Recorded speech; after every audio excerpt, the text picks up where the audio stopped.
Umuugong ngayon ang mainit na espekulasyon matapos kumalat ang balitang nagkaroon umano ng tensyon sa pagitan nina Senator Vicente Tito Sotto at Pangulong Ferdinand Bongbong Marcos Jr. Ayon sa mga kumakalat na post online, nauwi raw sa hindi pagkakaunawaan ang isang pribadong pagtitipon kung saan nadamay ang pangalan ng First Lady Lisa Marcos. Gayunpaman, nananatiling walang opisyal na kumpirmasyon mula sa Malacanang at sa panig ni Sotto tungkol sa umano'y pag-aalitan.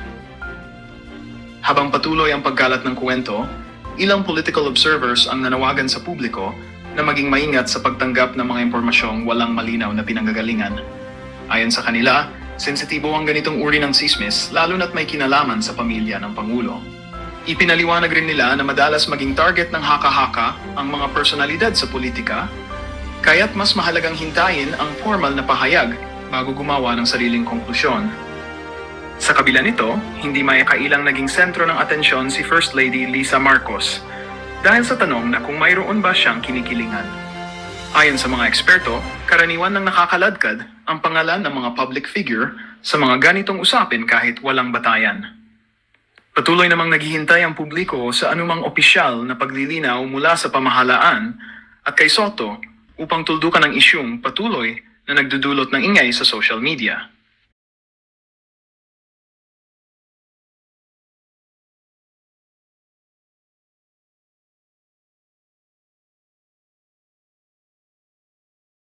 Idol Anjo mga kareaksyon eh. Ito. Pagka po natin ha. Ilalatag ko na kung ano talaga nangyari dyan sa Itbulaga. O hindi ako takot sa TBJ. Ano pinagsasabi niyo? Marami po kasi nagsasabi na takot si Anjo Iliana sa Tito Vic and Joey. Ako, para yata ini-small nyo si Anjo Iliana. Ako po mga kareaksyon. Ilalatag ko na kung ano talaga nangyari dyan sa Itbulaga. O hindi ako takot sa TBJ. Ano? Yun!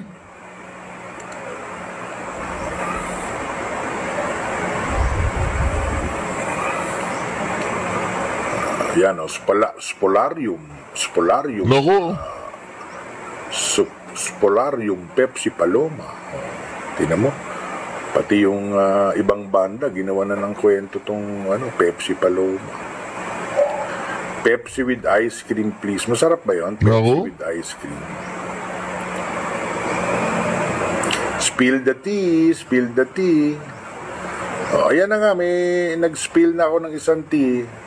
Si Director Bert De Leon, mula 1979, ay director ng Itbulaga. Bago namatay, umiiyak sa akin. Kasi pinagsasaksak siya sa likod, siniraan siya para matanggal siya bilang direktor. Pati yung asawa niya, yung naiwan niyang asawa, umiiyak sa akin dahil winalang hiya siya. Oo, plinano. Kaya may sindikato dyan sa Itbulaga. Masasama ibang tao dyan. Hindi lang masama. Sino kaya yung mga sindikato sa Itbulaga na masasamang tao? Diba? Spill dati na nga, spill dati na. Ako po mga kareaksyon. Ang daming naghahanap kay retired Master Sergeant Gutesa. Ito pa ang pinakamalupit pong issue ngayon. Sinisiraan po si Gutesa. Imbes na imbestigahan lahat ng binanggit na pangalan ni Gutesa, ang binabanatan po ni Pinky, si Gutesa. Naku mga kareaksyon, pakinggan po natin ito. Kasamaan po ito ni Sergeant Orly Gutesa. Aming naghahanap kay retired Master Sergeant Gutesa. At nitong linggo lang, nagkalat ang fake news. Ang sabi, magre-retract daw siya ng kanyang affidavit at ituturo sina Senator Marcoleta at dating Representative Mike Defensor na nasa likod ng kanyang paglutang. Ang masasabi ko lang, mag-isip-isip kayo, huwag kayong nagpapaniwala sa fake news. Unahin ko yung sinasabi niyong nagtatago. Iba yung nagtatago kaysa dinala niya yung sarili niya sa ligtas na lugar. Huwag kayong mag-alala, lulutang yan. Walang Marines na lumutang sa isang investigasyon, malaking investigasyon na gumagawa lang ng kwento. Kahit halongkatin niyo ang kasaysayan. Tapos yung sinasabi niyong magre-retract ng kanyang affidavit, kahit ipusta ko lahat ng kapitbahay ko, pati na rin lahat ng kamag-anak ko, hindi yan magre-retract. Walang Marines na ganun. Kayo kasi naniniwala ko sa mga fake news. Ang sabi nyo pa, ituturo niya sina Senator Marcoleta at former Congressman Mike Defensor na nasa likod ng kanyang paglutang at tinuruan siyang magsinungaling. Ulitin ko na naman, walang Marines na lalabas sa isang malakihang investigasyon para lang magsinungaling. Okay, andyan na yan. Perception nyo lang yan. Pero hindi nyo lubusang kilala ang Marines. Walang ganong Marines. Marami kaming nagtatanggol sa kanya dahil alam namin nagsasabi siya ng totoo. Kung alam namin na sinungaling siya, kahit kabaro namin, hindi namin yan kakampihan. Kilala namin yung taong kanyang tinuturo. At ako, kilala ko siya. Kaya ganun ako kung magtanggol sa kanya. At kilala ko rin yung kanyang itinuturo. At yung sabi nyo na kinakanlong siya ng kapwa niya Marines, ng kabaro niyang mga Marines, sa malamang mali lang kayo ng pagkaintindi. Ang ibig sabihin, oo maaari, kinakanlong siya ng kapwa niya Marines, pero mga yon ay yung mga retired na, yung mga wala na sa serbisyo. Dahil hindi pinapayagan ng pamunuan ng Philippine Marines na sasali ang kanilang mga tauhan ng mga aktibo sa serbisyo. Bakit kakanlungin ng mga retired o ng mga wala na sa serbisyo? Ganun kaming mga Marines. Para kaming magkakapatid, lalo na may laban yung isa naming kasamahan na pinaglalaban niya yung tama. Pero, kapag siya naman ay mali, hindi namin yan papansinin. Tabla-tabla yan. Doon lang kami sa katotohanan. Ulitin ko, halimbawa man kung kinakanlong siya ng Philippine Marines, yun ay yung mga wala na sa serbisyo. At saka, labas na yun yung organisasyon ng Philippine Marines. Wala na yun. Hindi nila yun tinotolerate, hindi nila yun pinapayagan sa mga aktibo at bawal na bawal yun sa loob ng kampo ng Philippine Marines. Maliwanag ba? At sa mga nasa active na serbisyo, huwag na kayong sumakay sa isyo. Mahalin nyo ang inyong serbisyo dahil mayroon tayong sinusunod na chain of command. Magtrabaho lang kayo ng maayos. Hayaan nyo na kaming mga sibilyan na magtanggol sa kanya. Kung meron man dyan nagre-recruit para i-destabilize ang gobyerno, huwag. Huwag na huwag nyong gagawin yan. Huwag na huwag kayong sasama. Marami nang nangyari. Sino ang kawawa? Sundalo pa rin. Sakripisyo ang trabaho, sakripisyo ang pamilya. Gutom. Walang mapapasok ang trabaho dahil napakalaking krimen yung pagkilos laban sa gobyerno. Ulitin ko, magtrabaho lang kayo ng maayos at sumunod kayo sa chain of command. Okay? Hurra! Hula! Hula! Sige, lapin niyo si Gutesa kung makikita niyo. Nakakadalawa pa lang ako.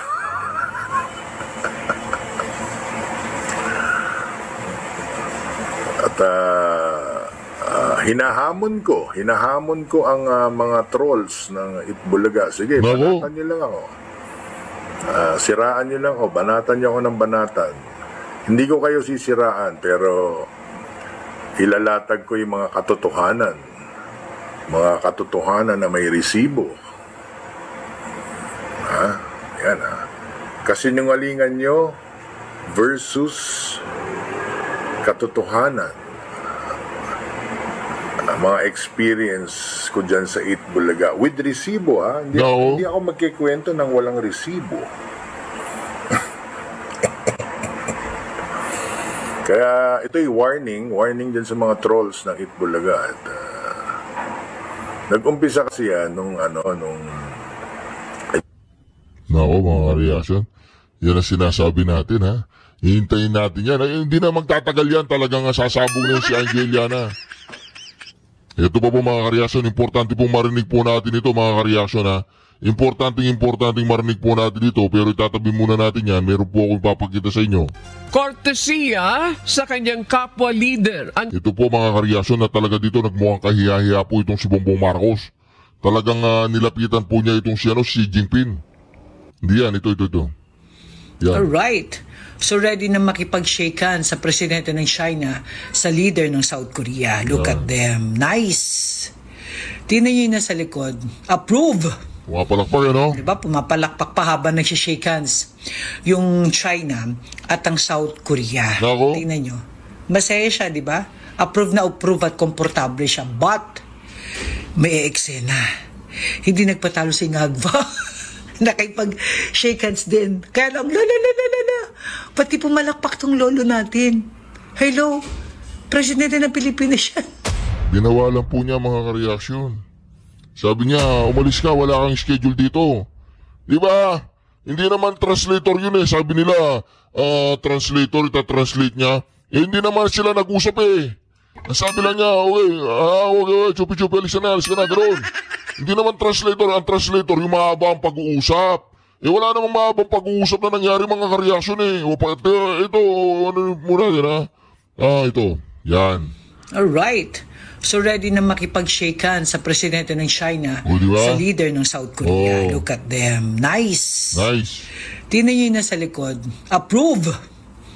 Diba? Pumapalakpak pa habang nagsishake hands yung China at ang South Korea. Yun. Tingnan nyo. Masaya siya, diba? Tama. Approve na approve at komportable siya. But may eksena. Yun. Hindi nagpatalo si Ngagva. Nakipag-shake hands din. Kaya lang, la. Pati pumalakpak tong lolo natin. Hello, Presidente ng Pilipinas siya. Tingnan niyo siya. Tingnan niyo yung lolo niyo. Hindi man lang pumalakpak nung nakipag-shake hands sa Presidente ng Pilipinas sa Presidente ng China. Bakit sa South Korea pumalakpak ka? Bakit kay BBM hindi ka pumalakpak? Tapos lumapit ka pa. Anong gusto mong palabasin? Natatakot ba kayo sa presidente namin? Nakakaloka. Tingnan nyo. Komportable lang siyang nakaupo ba nagsishaken si China at saka si South Korea. Pero, nung ang presidente natin ang lumapit, ayun. Na-alarma. Ano kaya ibig sabihin yan? Natatakot siguro na baka utangan sila. Diba? Talagang ginawa po niya ang kahiya-hiya para lang makipag-shake hands sa China. Kasi bakit? Iniwan na siya ni Donald Trump. Iniwan na po ni Donald Trump si Bongbong Marcos. Wala yun daw state visit sa United States. Hindi yun state visit yun. Kinastigo yun doon sa nangyari. Totoo ba yun, Bongbong Marcos? Kinastigo ka doon sa nangyari kay Tantong ko. Dito na po tayo mga reaction. Kasi marami pong ipapaliwanag dito si Attorney Harry Roque. Ako, bilib ako sa taong to mga ka-reaction eh. Kapag nasa away na, hindi siya umaatras, hindi siya sumusuko eh. Ito ha. Ay, magandang araw sa inyong lahat ha. Well, alam nyo naman, no, nakita nyo pong nangyari dun sa ating presidente, no? Kitang-kita ng buong daigdig kung paano niya pinagsiksikan ang kanyang sarili para batiin itong si President Xi ng China.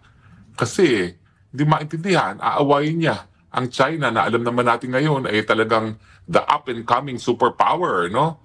Mabuti nga tayo'y kapitbahay para tayo makinabang dun sa kayamanan, bagong kayamanan ng China at saka yung strategic location ng Pilipinas, no? Parang stepping stone tayo to China, no? Dapat pinagsasamantalahan yung pagkakataon na yan para tayo din ay maging mayaman bilang isang bansa, hindi inaaway. Anong nangyari, tignan nyo sa ASEAN, siya lang ang away. At ang sinabi ng mga ibang bansa, naku, mag-isa kang makipag-away sa China kung gusto mo. Kami, wag mong idamay dyan. Ha? Dahil kami, nais namin na pabutihin palalo ang relasyon namin sa China. No? So talagang napahiya itong ating si Junior dahil mali talaga ang pagkakaintindi niya sa daigdig. At ngayon, ang pag-usapan nga natin, itong Defense Secretary ng Amerika ay nagdeklara na magkakaroon daw sila ng military-to-military contact, no, sa panig ng Amerika at ng China. At ito nga ay parang lalo pang mapabuti ang samahan nila. So hindi lang sila nagkasundo doon sa issue ng mga taripa na ibababa to 10% at ang kapalit yan ay ipatutuloy naman ng China yung pag-export ng rare earth materials sa Amerika. Meron ding katumbas yan dito sa pagdating sa military relations na pagkatapos ng napakatagal na panahon, magkakaroon sila ng military contact sa panig ng Amerika at ng China na nagpapihawat, papadala ng sinyales na nais talagang pabutihin palalo ng China ang relasyon nila sa Amerika. And vice versa, kasi ito naman ay anunsyo ng isang Amerikano. So kung nagbabate ang China at ang Amerika, na alam naman natin ay mutually interdependent sa isa't isa, hindi sila mabubuhay nang wala yung isa, ano na mangyayari kay Marcos Jr.? Si Marcos Jr. kasi, ang sinugal niya is kinakailangan ako ng mga Amerikano dahil nga dun sa pagtitindi ng hidwaan sa panig ng Amerika at ng China. So para kay Marcos Jr., ang number one bad news ay yung pagbubuti sa relasyon ng China at ng Amerika. Dahil pag naging mabuti ang relasyon ng dalawang bansa, bababa yung possibility na kinakailangan ng Amerika ang Pilipinas para sa kanyang gera kung ano man, no, dyan sa issue ng Taiwan. No. Yan naman talagang katotohanan. Gagamitin at gagamitin tayo bilang base militar para doon sa kanilang mga puwersa na didepensa sa Taiwan. Pero kung maayos ang relasyon ng Amerika at ang China, hindi mangyayari yan, magkakaroon pa ba ng importansya ang Pilipinas kay Trump? Siyempre, mawawala na. So ano ngayon ang mangyayari kay Marcos Jr.? Well, kung nakita nyo kung paano siyang parang tupa na nakipag-gate crash at nakipagkamay doon kay President Xi, ganyan ngayon ang lagay ni Marcos Jr. Para siyang basang sisiw ngayon, no? Nang inaasahan niya yung suporta ng mga Amerikano na all of a sudden biglang nawala. No! Mas importante ngayon sa mga Amerikano ang ayusin ang relasyon nila sa China. Yun! Alam niyo, ulitin ko po, ang China kasi, yan ang pinakamalaking pinagkakautangan ng Amerika. Yan ang pinakamalaking bansa na may hawak na dolyares. Kapag nabuisit ang mga China, bibitawan lang nila dolyares, mawawala ng balor ang dolyares. No! Pangalawa, yan ay ang China ang pinakamalaking merkado ng Amerika and vice versa. Ang Amerika naman ay pinakamalaking merkado rin ng China. Yun! So, alam natin na yung kanilang buhay ekonomiko ay nakadepende sa isa't isa. So hindi yan para mag-away. So mali talaga yung estima ni Marcos Jr. na sa tingin niya titindi pa ang hidwaan kaysa bubuti. So ano ngayon ang ibig sabihin para sa Pilipinas niyan? Well, kinakailangan baguhin na ni Marcos Jr. yung kanyang larawan sa daigdig na sa Amerika at sa China. Ngayon, kinakailangan niyang tanggapin na itong mabuting relasyon ng China at ng Amerika, kinakailangan niya ng bagong dahilan para ibigay ng importansya ng mga Amerikano. At sa tingin ko nga, dahil hindi na masyado importante ngayon ng Pilipinas, dahil sa naiiging relasyon ng Amerika at ng China, talagang mag-isip-isip na si Marcos Jr. Dahil alam naman natin na sigurado ako, may duda rin ng mga Amerikano kung nasa tamang pag-iisip itong si Marcos Jr. Tingin ko alam nila na nagvavangag-vangag itong Marcos Jr. No? At hindi lang nila sinisiwala. At bakit nila alam? Unang-una, yung authentication. Yung authentication ng pulboronic ni Maharlika. Sa Amerika ginawa yan eh. So sa tingin ko, may kopya na mga Amerikano ng authentication na nagpapakita na hindi AI yung pagsisinghot ng pulboronic ni Marcos Jr. So alam na nila ang tunay na estado ng pagsisinghot ni Marcos Jr. At sa tingin nila, well, importante lang siya kung talaga magkakaroon ng hidwaan. Pero ngayon wala namang hidwaan, hindi na siya importante, sipwero na siya. So ito kaya ay sinyales na po pwede nang mapatanggal si Marcos Jr. bago pa 2028?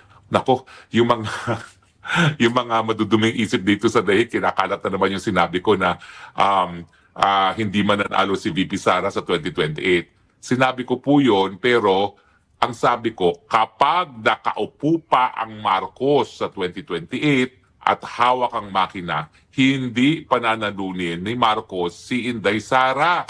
Di ba tama naman yun?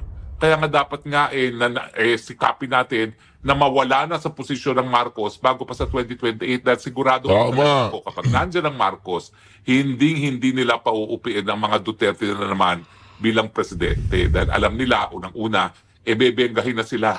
Nung unang beses, hindi sila nakatikim ng benga. Ngayon, dahil pinakulong nila yung ama, si Tatay Digong, ay naku, re-resbakan sila dyan. Gagantihan sila dyan sigurado. Kaya nga, gagawin nilang lahat para hindi maging presidente si Sara Duterte. Yan po ang konteksto niyan ha, huwag kayong magpapalinlang.